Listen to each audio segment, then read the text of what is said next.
Alright guys, welcome back to some more Steven Revisi-Verse. We're still doing episodes because there's still more episodes than there are theories on my channel, which is changing. I'm just not doing Steven Universe theories as much anymore. I actually have, I might roll them into one, but theoretically at least, 2 Owl House theories upcoming. So, you know, watch those when they come out. But yeah, we're back to doing Steven Universe episodes today, and I have my review of Joking Victim up. Unfortunately, just like some other recent episodes that we've revisited, I don't feel like I'm going to have a lot to say about this one. And, like, I actually think that's true this time. I don't hate Joking Victim or anything, but, like I think my hottest take I ever had about it was that it felt like the show was telling us that, not telling us, but it was like making an analogy that Lars and Sadie were in a relationship and Sadie was being cheated on, right? While that might not have been literally what was happening, it seemed to be the analogy that the show was shooting for. But I definitely don't feel like that was the case anymore. So, like, legit straight up, like, I don't know if this is, like, one of the top 5 or top 10 least necessary episodes or anything like that, but,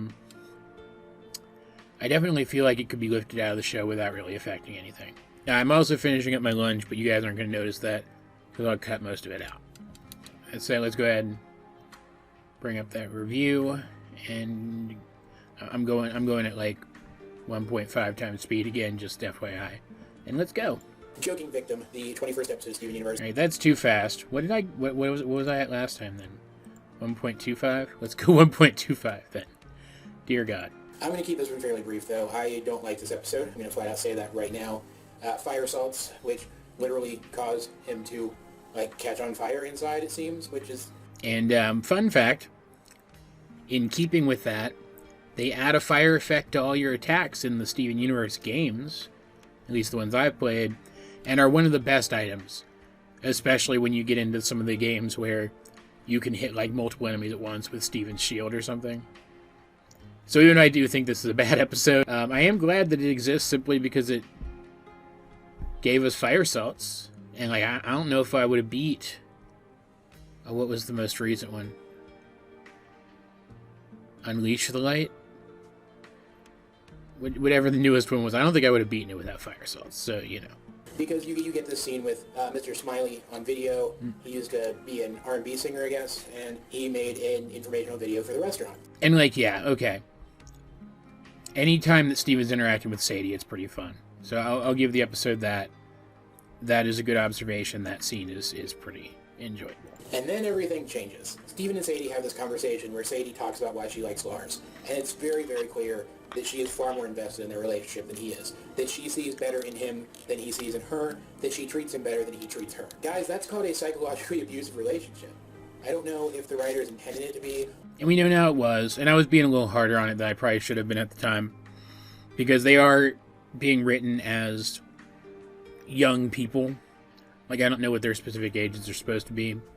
But I think Lars, at the very least, is still supposed to be, like, very, very high teens at the oldest, right? So, like, and Sadie does toxic stuff, too, that, had I seen her do her toxic stuff yet? I don't know. So it's not like it's a one-sided toxic relationship or anything. It's not like it's toxic going only one way, right? Clearly that was the intention, and I really should have just laid off of it a little bit, not worried about it so much, and let them tell the story that they were telling. But I got really up in arms about their relationship back at the time. I also really liked Sadie, and I really hated Lars for a really long time. And I think part of that was just that I was mad because the character I liked was interacting with the character I didn't. He's hanging out with the cool kids from Lars and the Cool Kids, jumping on the trampoline in his backyard, bragging about the fact that he lied to Sadie. And not only that, but he definitely seems like he's a little bit interested in Jenny Pizza.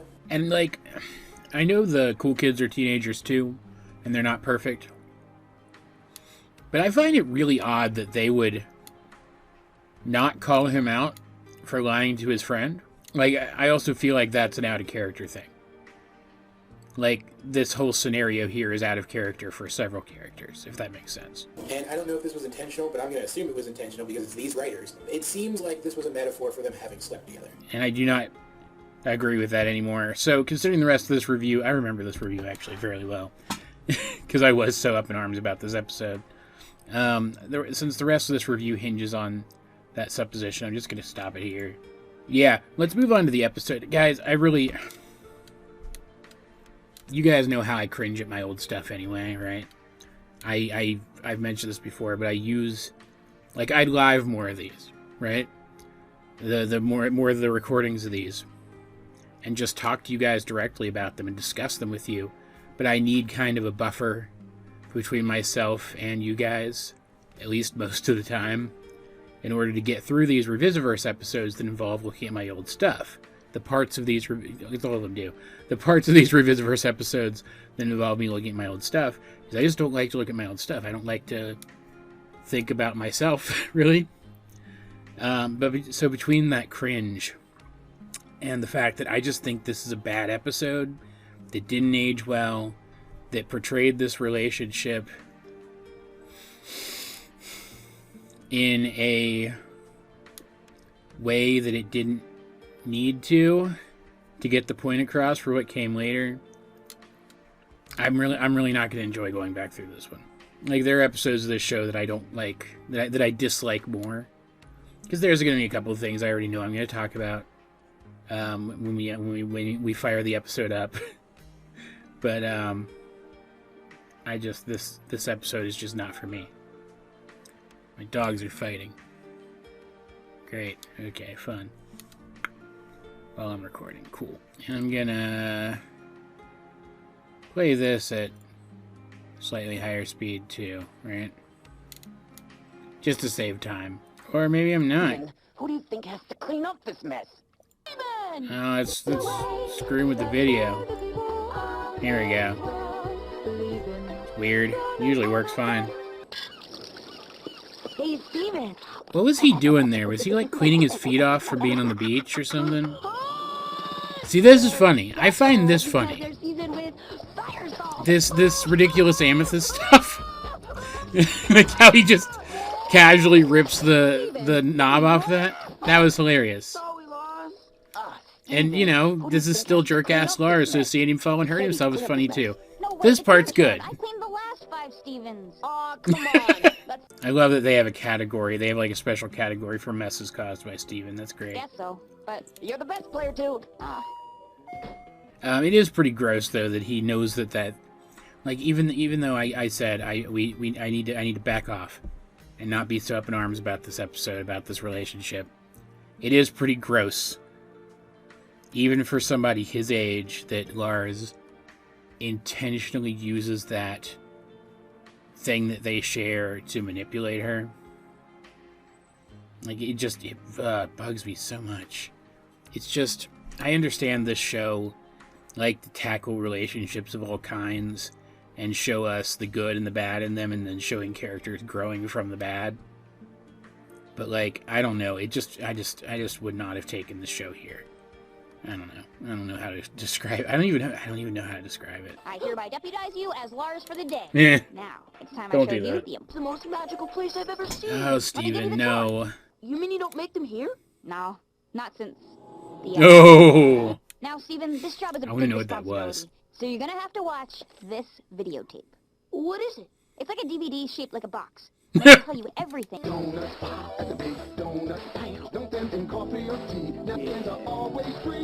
How did this song not make it onto my top songs from Steven Universe list? It's very catchy. I only just noticed the Purple Puma and Tiger Millionaire back there. That's cute. Look at how happy Steven is. I also like workplace training videos, even if I hate workplaces. Have they not had any customers during this at all? Look at her. Look at her melting. I know we both love Lars, but this job is the best thing that's ever happened to me, and we should fire Lars. Look, I like Lars. I really like the color of those big He's a nice donut guy. shirts. Once you get to know him. I should get one. There was this. He let me be his player too. This is and we just spent really the whole night sad. together. It's just really sad, isn't it? Maybe we could do something nice for Lars. Donuts. No, it's cute. It's just, I hate it. I hate it from here forward. I just don't like any of the rest of this at all. It's just characters being terrible to each other. Yeah, all right. Now, I will admit, again, this is when Lars was still the worst, so this scene Hey, this is pretty good. does make me happy. She said it's hot. Wish I could do that. And other boys. That night we played video games. Steven headcanons Lars is poly confirmed. But ethic law requires that you assist them. Take both hands to below the diaphragm. It's a good skill for him to have, I think. No, I want to help, but I get it if you want to be alone. Oh, no, stay. I mean, you can help. And, like, I'm gonna stop it there. There's nothing else to it, really. I just... Couldn't they have progressed his character a little bit somehow else? I don't know. It just bugs me. At least at the end, when he gets called out for his behavior, he recognizes why it's wrong. And even has the presence of mind not to force himself onto Sadie there at the end, to let it be her choice. Just, I'm going to cut most of that, because most of it's just me cringing at the episode.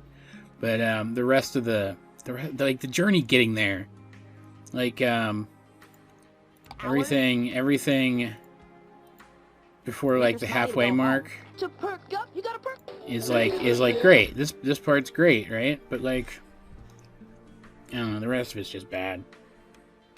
It just is. I'm sorry, fans of Joking Victim. It's bad. Alright, let's just move right on to the next review now.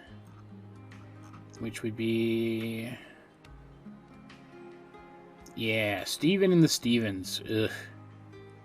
That one I think has its moments, but it's another one with a piece of gem technology that absolutely never should have been introduced to the show, right? Steven and the Stevens, the 22nd episode of Steven Universe.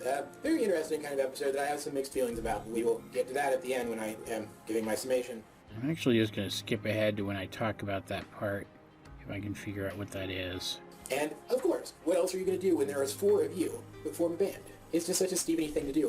Could have made a very dirty joke there, but I'm not going to. Another answer. Of course that's what he would do. It escalates very, very quickly into this all-out war between Stevens, each of which has a duplicate of this time device in their possession, and can keep jumping through time, creating more duplicates of Steven, and Steven realizes the only way to stop it is to destroy the legendary Glass of Time. And he instead ends up forming a band with the Crystal Gems. Steven and the Crystal Gems, they actually sound really good together. It was really cool. Yeah, they do.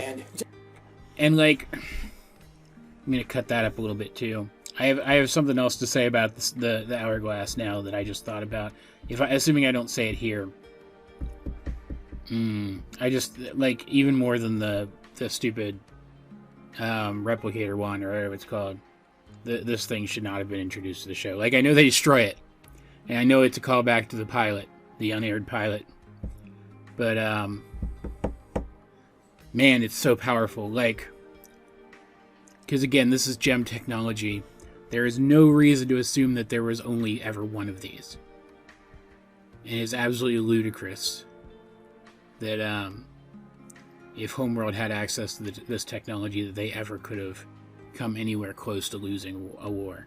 But I'll talk about the other thing I thought of in a second. But it's kind of creepy at the same time. It is. Because now time travel has been introduced to this universe. Yes, Yep. They destroyed this one device. We are never explicitly told that this is the only time travel device in existence. This object doesn't just let him travel back in time to the same location he's in. It also allows him to travel through space, and we're not given any explicit limit to this. And also, and this is the thing I thought of, this is my new problem with it. He does end up with a duplicate, a functional duplicate of it, each time he duplicates himself. And yeah, those all get destroyed when the timeline collapses too. But with this, you don't just have the ability to go back and manipulate events. You don't just have the ability to duplicate yourself and create an infinite number of soldiers or whatever. But you have the ability to create an infinite number of soldiers who also have the ability to go travel through and manipulate time. And again, no explicit limits are put on this aside from it all disappears if we break the first one. Which is just the same limitation put on the duplication wand, or whatever that thing is called. Again, I don't care to remember. And that's not a limitation, just so long as you're smart enough to know what you're doing. That's ridiculous. And this thing is ridiculous.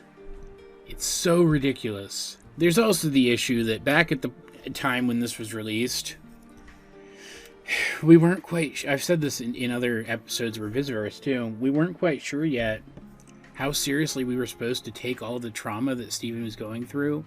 Like, it felt like parts of the show were being written purely comedically, and other parts of the show were being written to be taken seriously, and that we were only supposed to care about the trauma he went through in that latter part.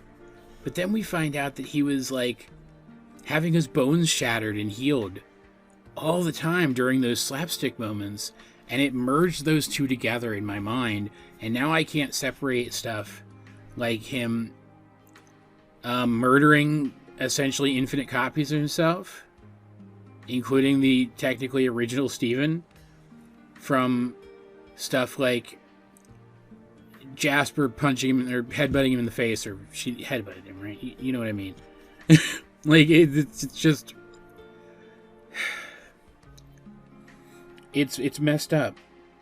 And back when I was allowed to enjoy the slapstick on this show without feeling guilty about it, it was messed up in a funny way, and now I just can't look at it that way anymore. Go ahead and bring up the episode.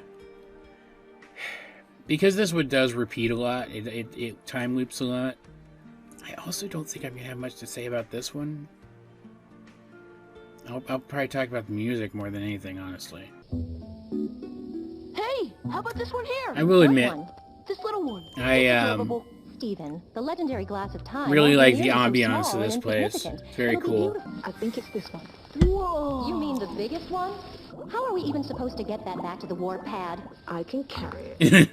That's cute, but like, again, like I don't think, we hadn't been properly introduced to Future Vision at this point, had we?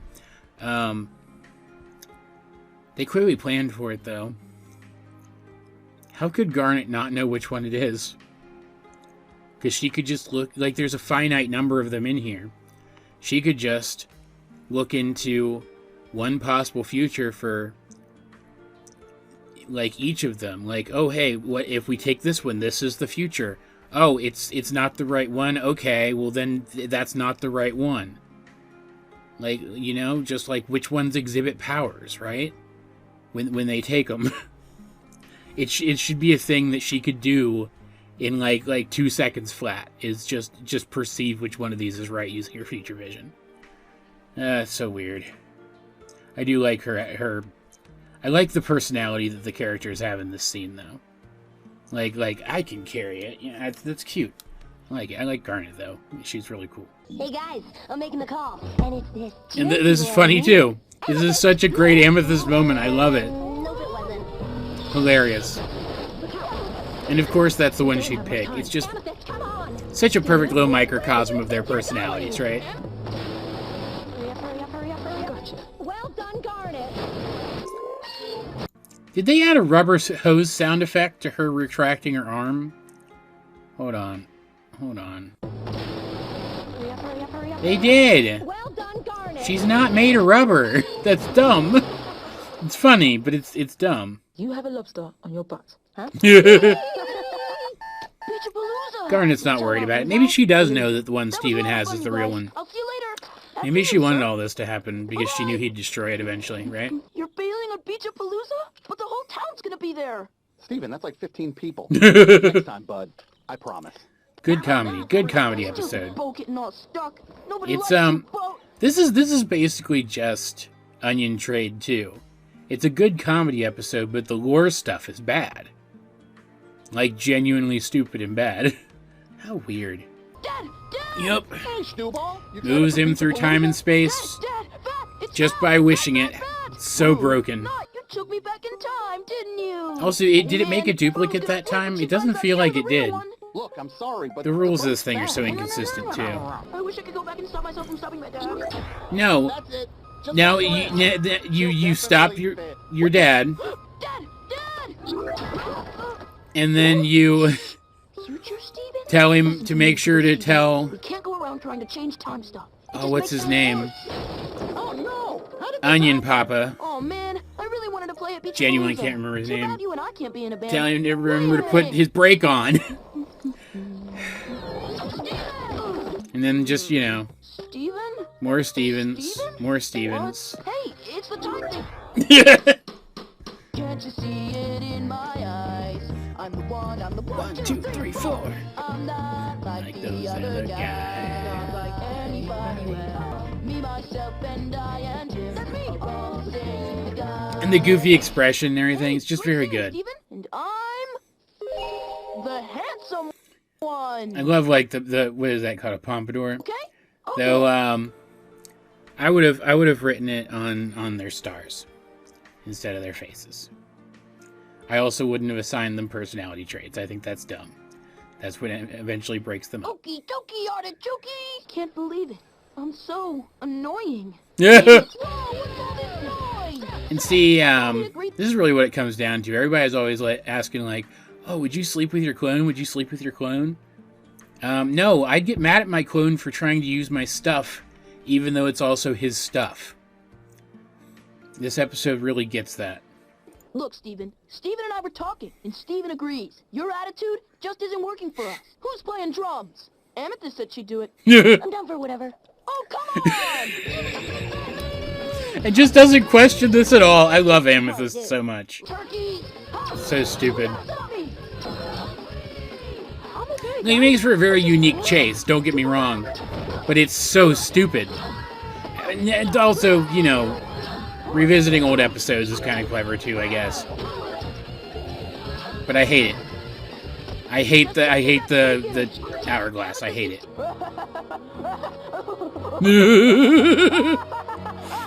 Oh, he can be so evil when he wants to be, can't he? Look at Pearl's face! Horrifying. Genuinely horrifying. Look at his face! 2, 3, 4. Internet timeline. I'm watching myself die. And see, it's not that I dislike that episode. I actually really like that episode, in case you couldn't tell. It's just the stupid hourglass is so dumb. It didn't need to be here. In a show that tried to be a lore show, it was a mistake to include that here. Just straight up. That's my only commentary. Otherwise, it is an absolutely delightful episode. Just so long as you can turn your brain off and pretend like Steven's brain shouldn't be... that his psyche shouldn't be shredded by all the trauma he just went through. Though I guess he didn't actually experience much of it himself. I think there's even an edit online that's this episode from the perspective of the Steven that survives the whole thing. Actually, let me see if I can find that real quick. That might be fun to throw in here. If it's on here, I can't find it. I don't know what to search to find it. But, I do think it exists. So if you guys... Why is it showing me?